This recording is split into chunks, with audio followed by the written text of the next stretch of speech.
ದಾವಣಗೆರೆಗೆ ಹೋಗುವಂಥ ಒಂದು ರಸ್ತೆಯಲ್ಲಿ ಸೂಳೆಕೆರೆ ದಾಟಿದ ಮೇಲೆ ಮುರಾರ್ಜಿ ಶಾಲೆ ಏನಿದೆ ಆ ಶಾಲೆ ಹತ್ರ ಒಂದು ಸೇತುವೆ, ಭದ್ರಾ ನಾಲೆಯ ಸೇತುವೆ ಬಿಳಿಚಿ ಗ್ರಾಮದ ಮುಖಾಂತರ ಡೈವರ್ಟ್ ಮಾಡಲಾಗಿದೆ. ಇದು ಕೆರೆಬಿಳಿಚಿ ಗ್ರಾಮದ ಒಂದು ಈ ಬಿಡುಗಂಡಿ ಸೇತುವೆ ಅಂತ ಹೇಳ್ತಾರೆ. ಅಂದರೆ ಸೂಳೆಕೆರೆಗೆ ನೀರು ಹರಿಸುವಂಥ ಸೇತುವೆ. ಭದ್ರಾ ನಾಲೆಯಿಂದ ಸೂಳೆಕೆರೆಗೆ ನೀರನ್ನು ಹರಿಸಲಾಗುತ್ತೆ ಇಲ್ಲಿ ಈ ಸೇತುವೆ. ಇದರ ಮೇಲೆ ಬಸ್ಗಳು ಎಲ್ಲ ಒಂದು ವಾಹನಗಳು, ಬಸ್ಸಿಂದ ಹಿಡಿದು ಪ್ರತಿಯೊಂದು ವಾಹನಗಳು ಒಂದು ಈ ಜಾಗದಲ್ಲಿ ಓಡಾಡ್ತಿದೆ. ಈಗ ಇಲ್ಲಿ ಸಮಸ್ಯೆ ಏನಪ್ಪ ಅಂದರೆ ಈ ಒಂದು ಬಿಡುಗಂಡಿಯ ಸೇತುವೆ ಏನಿದೆ, ಇಲ್ಲಿ ಸೇತುವೆ ಸುಮಾರು ಒಂದು 5-6 ಅಡಿಗಳಷ್ಟು, ಅಂದರೆ ಅರ್ಧದಷ್ಟು ಸೇತುವೆ ಕೆಳಭಾಗದಲ್ಲಿ ಸಂಪೂರ್ಣವಾಗಿ ಕುಸಿದಿರ್ತಕ್ಕಂಥದ್ದು. ಎಷ್ಟು ಕುಸಿದಿದೆ ಅಂದರೆ ಯಾವುದಾದ್ರೂ ಒಂದು ವಾಹನ, ಅಂದರೆ ಸ್ವಲ್ಪ ಭಾರ ಹೊತ್ತಿರ್ತಕ್ಕಂಥ ಲಾರಿ ಆಗಿರ್ಬೋದು ಅಥವಾ ಬಸ್ ಆಗಿರ್ಬೋದು, ಈ ಜಾಗದಲ್ಲಿ ಏನಾದರೂ ಬಂದರೆ, ಈಗ ಏನು ನಾನು ತೋರಿಸ್ತಾ ಇದ್ದೀನಿ, ಈ ಜಾಗದಲ್ಲಿ ಬಂದರೆ ಇಲ್ಲಿ ಆ ಒಂದು ಸೇತುವೆಯಲ್ಲಿ ಏನು ಟ್ರಾಫಿಕ್ ಡೈವರ್ಟ್ ಏನು ಮಾಡಿದ್ದಾರೆ, ಅದಕ್ಕಿಂತ ಬಹಳ ದೊಡ್ಡ ಅನಾಹುತ ಆಗೋದರಲ್ಲಿ ಯಾವುದೇ ಸಂದೇಹವಿಲ್ಲ. ನೋಡಿ, ಒಂದು 5 ಅಡಿಗಳಷ್ಟು, ಸುಮಾರು 5-6 ಅಡಿಗಳಷ್ಟು ನೋಡಿ, ಒಳಗಿನ ಭಾಗದಲ್ಲಿ ನೋಡಲಿಕ್ಕೆ ಮೇಲ್ಪದ್ರ ಸಿಮೆಂಟ್ ಕಾಣ್ತಾ ಇದೆ, ರಸ್ತೆ ಕಾಣ್ತಾ ಇದೆ, ಆದರೆ ಒಳಗಡೆ ಸಂಪೂರ್ಣವಾಗಿ ರಸ್ತೆ ಕೆಳಭಾಗದಲ್ಲಿ ಕುಸಿತಿರ್ತಕ್ಕಂಥದ್ದು. ಇದು ಈ ಅಧಿಕಾರಿಗಳು ಎಷ್ಟು ನಿರ್ಲಕ್ಷ್ಯ ವಹಿಸಿದ್ದಾರೆ ಅಂದರೆ, ಟ್ರಾಫಿಕ್ ಏನೋ ನೇರವಾಗಿ ಡೈವರ್ಟ್ ಮಾಡಿಬಿಟ್ರು, ಆದರೆ ಈ ಒಂದು ರಸ್ತೆ ಏನು ಈಗ ವಾಹನಗಳು ಓಡಾಡ್ತಿದ್ದಾವೆ ಆ ರಸ್ತೆ ಕೂಡ ಕಿರಿದಾದ ರಸ್ತೆ. ಅದು ಅಂದರೆ ಸೂಳೆಕೆರೆಯ ಒಂದು ಏನಿದೆ ಅದು ಒಂದು ಕಿರಿದಾದ ಒಂದು ರಸ್ತೆ, ಕೆರೆಬಿಳಿಚಿಗೆ ಒಂದು ಹೋಗುವಂಥ ರಸ್ತೆ. ಅಂದರೆ ಸಾಮಾನ್ಯವಾಗಿ ಒಂದು ಟ್ರ್ಯಾಕ್ಟರ್ಗಳು, 2 ವೀಲರ್ಗಳು, ಕಾರುಗಳು ಓಡಾಡುವಂಥ ರಸ್ತೆ ಅದು. ಆ ರಸ್ತೆಗೆ ಈಗ ದೊಡ್ಡ ಒಂದೇ ಭಾರಿ ವಾಹನಗಳ ಒಂದು ಟ್ರಾಫಿಕ್ಕನ್ನು ಡೈವರ್ಟ್ ಮಾಡಲಾಗಿದೆ. ಆ ಡೈವರ್ಷನ್ ಹೇಗಿದೆ ಅಂದರೆ ಯಾವುದೇ ಕ್ಷಣದಲ್ಲಿ ಎಲ್ಲಿ ಬೇಕಿದ್ರೂ ಅಪಾಯ ಆಗಬಹುದು. ಅದು ಸ್ವಲ್ಪ ಅಲ್ಲ, ದೊಡ್ಡ ಅಪಾಯ. ನೋಡಿ, ನಾನು ನಿಮಗೆ ಈಗ ಕ್ಲಿಯರಾಗಿ ತೋರಿಸ್ಬಿಡ್ತೀನಿ ಜಾಗದಲ್ಲಿ. ನೋಡಿ ಎಷ್ಟು ಈ ಒಂದು ನೋಡ್ತಾ ಇದ್ದೀರಿ ನೀವು, ಸಂಪೂರ್ಣವಾಗಿ ಕುಸಿತಿರ್ತಕ್ಕಂಥದ್ದು. ನೋಡಿ, ಕಂಪ್ಲೀಟು ಒಂದು 5 ಅಡಿಗಳಷ್ಟು ಅದ್ರ ಮೇಲೆ ಈ ವಾಹನ ಸಂಚಾರ ನಡೀತಾ ಇದೆ. ನೋಡಿ ಒಂದು ಅಂದರೆ ಸ್ಥಳೀಯ ಸಾರ್ವಜನಿಕರು ತೋರಿಸ್ತಾ ಇದ್ದಾರೆ ಸರ್. ಅವರು ಒಂದು ಕನ್ಸರ್ನ್ ತಗೊಂಡು ತೋರಿಸ್ತಿರ್ತಕ್ಕಂಥದ್ದು. ಮುಂಚೆ ಜನ ಎಚ್ಚರಿಕೆ ತಗೊಂಡು ಇದೇನು ಮಾಡಬೇಕಂದ್ರೆ, ಸೂಳೆಗೆ ಇದು ಹೊಸೂರು ಇದೆಯಲ್ಲ, ಹೊಸೂರಿಂದ ಬಂದು ಸಂತೆಬೆನ್ನೂರಿಂದ ಚನ್ನಗಿರಿ ಹೋಗೋ ರೂಟ್ ಚೇಂಜ್ ಮಾಡ್ಬೇಕು ನೋಡಿ ಸರ್. ಇಲ್ಲ ಅಂದರೆ ಈ ರಸ್ತೆನೂ ಡ್ಯಾಮೇಜ್ ಆಯಿತು ಅಂದರೆ ಅನಾಹುತ ಆಗೇ ಆಗುತ್ತೆ. ಅಂದರೆ ಇಲ್ಲಿ ಸೇತುವೆ ಕುಸಿಯೋ ಹಂತಕ್ಕೆ ಬಂದಿದೆ ಅಂತ ಹೇಳ್ತಿದ್ದೀರಾ ನೀವು ಒಳಗೆ ಕೂಡ? ಹೌದು ಸರ್, 100%. ಅದು ಏನಾದರೂ ದೊಡ್ಡ ವಾಹನ ಬಂದರೆ, ಮಣ್ಣಿನ ಲಾರಿನೋ ಜಲ್ಲಿ ಲಾರಿನೋ ಏನಾದರೂ ಒಂದು ಬಂದರೆ ಅದು ಪಕ್ಕ ಆಗೇ ಆಗುತ್ತೆ. 4-5 ಅಡಿ ಒಳಗೆ ಹೋಗುತ್ತೆ ಮಣ್ಣದು.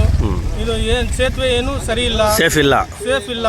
ಸೇತುವೆನೂ ತೋರಿಸಿ ಆದರೂ ಸರಿ ಇಲ್ಲ ಅದು. ಇನ್ನೊಂದು ಏನಂದರೆ, ಬೇರೆ ಕಡೆಯಿಂದ ವ್ಯವಸ್ಥೆ ಮಾಡಬೇಕು. ಚನ್ನಗಿರಿಗೆ ಹೋಗೋವ್ರಿಗೆ ಇಲ್ಲ ದಾವಣಗೆರೆ ಹೋಗೋವ್ರಿಗೆ ಈ ರಸ್ತೆ ಡಬಲ್ ರೋಡು ಆಗಲ್ಲ. ಇದು ಇನ್ನೊಂದು ಸೂಳೆಕೆರೆ ಮುಖಾಂತರ ಹೋಗ್ಬೋದಲ್ಲ ಸರ್? ಸೂಳೆಕೆರೆ, ಬಸವಪಟ್ಟಣ, ದಾವಣಗೆರೆ ಮೇಲಿಂದ ಹೋಗ್ಬೋದಲ್ಲ? ಚನ್ನಗಿರಿಯಿಂದ ಬರೋರು ಆ ಕಡೆಯಿಂದ ಹೋಗ್ಬೋದು.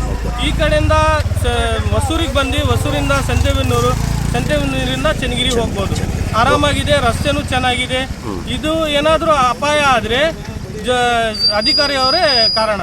ದಾವಣಗೆರೆಗೆ ಹೋಗುವಂಥ ಒಂದು ರಸ್ತೆ ಏನಿದೆ, ಆ ರಸ್ತೆಯಲ್ಲಿ ಹೊಸೂರು ಗ್ರಾಮದ ಸಮೀಪ, ಅಂದರೆ ಮುರಾರ್ಜಿ ಶಾಲೆಯ ಸಮೀಪ ಭದ್ರಾ ನಾಲೆಗೆ ಅಡ್ಡಲಾಗಿ ಕಟ್ಟಿರ್ತಕ್ಕಂಥ ಸೇತುವೆ ಏನಿದೆ, ಆ ಸೇತುವೆ ಕುಸಿತಿರ್ತಕ್ಕಂಥದ್ದನ್ನು ನೀವು ನೋಡ್ತಾ ಇದ್ದೀರಿ. ಈ ಸೇತುವೆ ಬಹಳಷ್ಟು ಹಳೆಯದಾದ ಸೇತುವೆ ಇದು. ಇನ್ನು ಈ ಸೇತುವೆ ಏನು ಕುಸಿದಿದೆ, ಇದಕ್ಕೆ ಹಲವಾರು ಕಾರಣಗಳನ್ನು ನಾವಿಲ್ಲಿ ನೋಡ್ಬೋದು. ಆ ಪೈಪ್ಲೈನ್ ಏನಿದೆ ಅದರ ಸಂಪೂರ್ಣವಾದ ಒತ್ತಡವನ್ನು, ಅದರ ಭಾರವನ್ನು ಆ ಸೇತುವೆಯ ಪಿಲ್ಲರ್ ಮೇಲೆ ಹಾಕಿರ್ತಕ್ಕಂಥದ್ದು. ಮೊನ್ನೆ ರಸ್ತೆ ಅಗಲೀಕರಣ ಆಯ್ತು. ಇಲ್ಲಿ ರಸ್ತೆ ಅಗಲೀಕರಣ ಆದಾಗ ಆ ಸಂದರ್ಭದಲ್ಲಿ ಈ ರಸ್ತೆ ಅಗಲೀಕರಣದ ವೈಬ್ರೇಟರ್ ಏನಿದೆ ಈ ರಸ್ತೆಯ ಮೇಲೆ ಓಡಾಡಿದೆ ಅಂತ ಸ್ಥಳೀಯರು ಹೇಳ್ತಾ ಇದ್ದಾರೆ.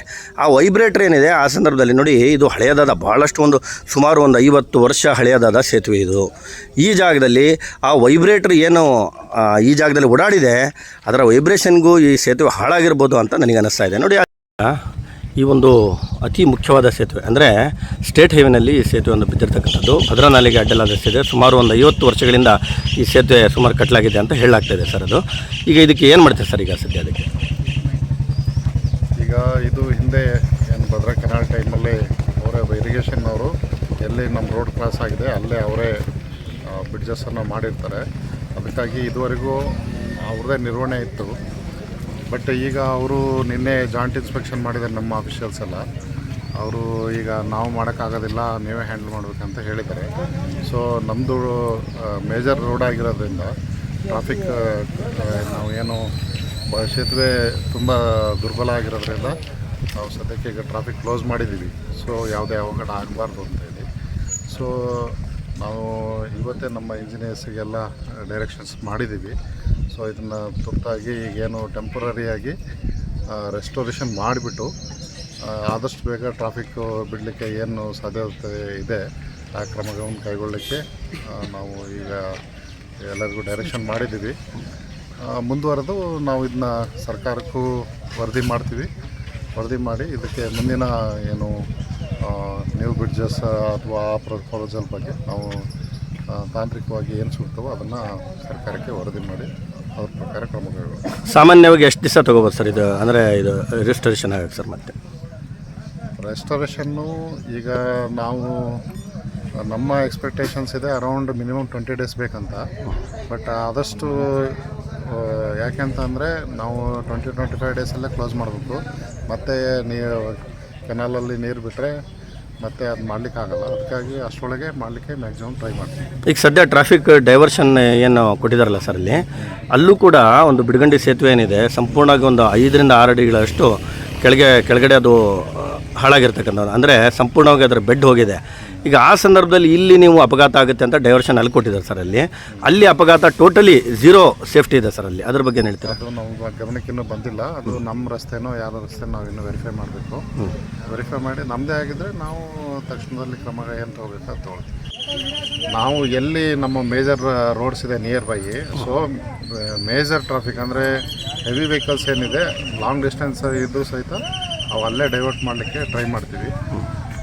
ಮತ್ತು ಇಲ್ಲಿ ಏನಾರ ಲೈಟ್ ಟ್ರಾಫಿಕ್ ಇಂಥ ಸಣ್ಣ ರೋಡಲ್ಲಿ ಅಲೋ ಮಾಡ್ಬೋದಾಗಿದ್ದರೆ ಅಲ್ಲಿ ಲೈಟ್ ಟ್ರಾಫಿಕ್ಕಿಗೆ ಅಲೋ ಮಾಡಲಿಕ್ಕಾಗಿ ನಾವು ಸಮಗ್ರ ಒಂದು ಮಾಹಿತಿಯನ್ನು ಜಿಲ್ಲಾಡಳಿತಕ್ಕೆ ನೀಡ್ತೀವಿ. ಅವರು ಕನ್ಸರ್ನ್ ಅಧಿಕಾರಿಗಳಿಗೊಂದು ಚರ್ಚಿಸಿ ಅವರು ಸೂಕ್ತವಾದ ತೀರ್ಮಾನ ಎಲ್ಲಿ ಟ್ರಾಫಿಕ್ ಡೈವರ್ಟ್ ಮಾಡಬೇಕಂತ ಹೇಳಿ ಅವರು ತಗೊಳ್ತಾರೆ. ಅದಕ್ಕೆ ಪೂರಕವಾದ ಮಾಹಿತಿಯನ್ನು ನಮ್ಮ ಕಡೆಯಿಂದ ಜಿಲ್ಲಾಡಳಿತಕ್ಕೆ. ಸರ್ ಇದಕ್ಕೆ ರೀಸನ್ ಏನಿರ್ಬೋದು ಸರ್? ಅಂದರೆ ಆಗಿದ್ದಲ್ಲ, ಈಗ ಇಷ್ಟು ವರ್ಷದಿಂದ ಆಗಿಲ್ಲ, ಈಗ ಆಗಿದೆ ಅಂದರೆ ರೀಸನ್ ಏನಾದರೂ ಇರ್ಬೋದಾ ಸರ್ ಅದರಿಂದ ಅಂತ? ಇಲ್ಲ, ಈಗ ಏನಂತಂದರೆ ನಮ್ಮ ಸರ್ಕಾರ ಸಿಸ್ಟಮಲ್ಲಿ ಏನಿದೆ, ಯಾರು ಬ್ರಿಡ್ಜ್ ಇರುತ್ತೆ, ಯಾರು ನಿರ್ವಹಣೆಯಲ್ಲಿ ಇರುತ್ತೆ ಅವರೇ ನಿರ್ವಹಣೆ ಮಾಡಬೇಕು. ಸ್ವಲ್ಪ PWD ಇದ್ದರೆ ನಾವು PWD ನಿರ್ವಹಣೆ ಮಾಡ್ತಾ ಬರ್ತಿದ್ದೀವಿ. ನಮ್ಮ ಏನು ರಿಜಿಸ್ಟರ್ಸ್ ಇರುತ್ತೆ ಆ ರಿಜಿಸ್ಟರ್ ಬ್ರಿಡ್ಜ್ಗಳನ್ನು ಪ್ರತಿ ವರ್ಷ ನಾವು 2 ಸರಿ ವೆರಿಫೈ ಮಾಡಿಕೊಂಡು ನಾವು ಅದನ್ನ ಪರಿಶೀಲನೆ ಮಾಡ್ತಾ ಇರ್ತೀವಿ. ಮತ್ತು ಅವನ್ನ ರೆಸ್ಟೋರೇಷನ್ನು ಅದಕ್ಕೆ ಏನು ಟೆಂಪರರಿ ರಿಪೇರ್ಸ್ ಬೇಕು ಅದೆಲ್ಲ ಮಾಡ್ತಾ ಇರ್ತೀವಿ. ಸೊ ಇದು ನಮ್ಮ ಬ್ರಿಡ್ಜ್ ಆಗದೇ ಇರೋದ್ರಿಂದ ನಾವು ನಿರ್ವಹಣೆ ಮಾಡ್ತಿರಲಿಲ್ಲ. ಬಟ್ ಈಗ ನಮ್ಮ ಟ್ರಾಫಿಕ್ ಕ್ಲೋಸ್ ಆಗ್ತಾ ಇರೋದ್ರಿಂದ ನಮ್ಮ ಕಡೆಯಿಂದ ಏನು ಬೇಕು ಅವ್ರನ್ನ ನಾವು ಕ್ರಮ ವಹಿಸ್ತೀವಿ. Ganesh S, chief engineer, Shivamogga. Diversion ಏನಿದೆ, ಈಗ ಡೈವರ್ಷನ್ ಆ್ಯಕ್ಚುಲಿ ಹೆವಿ ವೆಹಿಕಲ್ಸು ಕೆರೆ ಬಿಳಿಸಿ ಗ್ರಾಮದ ಒಳಗಿಂದ ಬರ್ತಿದ್ದಾವೆ ಸರ್. ಅಲ್ಲಿ ಟೋಟಲ್ ಝೀರೋ ಸೇಫ್ಟಿ ಇದೆ ಸರ್ ಅಲ್ಲಿ. ಅಂದರೆ ಬ್ಯಾರಿಕೇಡ್ಸ್ ಇಲ್ಲ, ತಡೆಗೋಡೆ ಇಲ್ಲ ಅಲ್ಲಿ ಸದ್ಯದಲ್ಲಿ. ಆಮೇಲೆ ಕೆಳಗಡೆ ಏನು ಬಿಡಗಂಡಿ ಸೇತುವೆ ಏನಿದೆ ಅದರ ಕೆಳಭಾಗದಲ್ಲಿ ಸುಮಾರು 6 ಅಡಿಗಳಷ್ಟು ಒಳಗಡೆ ಕುಸಿತಿರ್ತಕ್ಕಂಥದ್ದು ರಸ್ತೆ. ಈಗ ನೀವು ಟ್ರಾಫಿಕ್ ಡೈವರ್ಷನಿಗೆ ಏನು ಕ್ರಮ ತಗೊಳ್ತೀವಿ ಸರ್? ಈಗಾಗಲೇ ಈ ವಿಷಯ ನಮಗೆ ತಿಳಿದ ತಕ್ಷಣವೇ ನಾವು ಜಿಲ್ಲಾಡಳಿತಕ್ಕೆ ಈಗಾಗಲೇ ಮೆಸೇಜನ್ನು ಕೊಟ್ಟಿದ್ದೇವೆ. ಈಗ ನಮಗೆ ಯಾವುದು ಹೆವಿ ಟ್ರಾಫಿಕ್ಸು ಏನಿದೆ ಇದರಲ್ಲಿ ಹೆವಿ ಲೋಡೆಡ್ ವೆಹಿಕಲ್ಸನ್ನು ಎಲ್ಲೆಲ್ಲಿ ಡೈವರ್ಟ್ ಮಾಡೋಕ್ಕೆ ಸಾಧ್ಯ ಇದೆ, ಲೋ ವೆಹಿಕಲ್ಸ್ನ ಎಲ್ಲೆಲ್ಲಿ ಡೈವರ್ಟ್ ಮಾಡೋಕ್ಕೆ ಸಾಧ್ಯ ಇದೆ, ಅದನ್ನೆಲ್ಲವೂ ಒಂದು ಪ್ಲ್ಯಾನ್ ಮಾಡಿ ಅದನ್ನೆಲ್ಲ ಕ್ರೋಢೀಕರಿಸಿ ನಾವು DC ಅವರಿಗೆ ರಿಪೋರ್ಟ್ ಮಾಡ್ತೀವಿ. ಅವರು ನೋಟಿಫಿಕೇಷನ್ ಮಾಡಿ ಪಬ್ಲಿಷ್ ಮಾಡ್ತಾರೆ. ಸದ್ಯದಲ್ಲೇ ಮಾಡೋರಿದ್ದಾರೆ. ಮೀಟಿಂಗ್ ಕೂಡ ಕರೆದಿದ್ದಾರೆ. ರೋಡ್ ಸೇಫ್ಟಿ ಮೀಟಿಂಗ್ಸ್ನ ನಾಳೆ ಕರೆದಿದ್ದಾರೆ. ಅದನ್ನು ನಾವು ಅಟೆಂಡ್ ಆಗಿ ಅದಕ್ಕೆ ಏನು ಸಲಹೆ ಸೂಚನೆಗಳು ಬೇಕು ಅದನ್ನು ನಾವು ಉಮಾನಾಯ್ಕ್ ಅಂತೇಳಿ, executive engineer, Davangere. Thank you.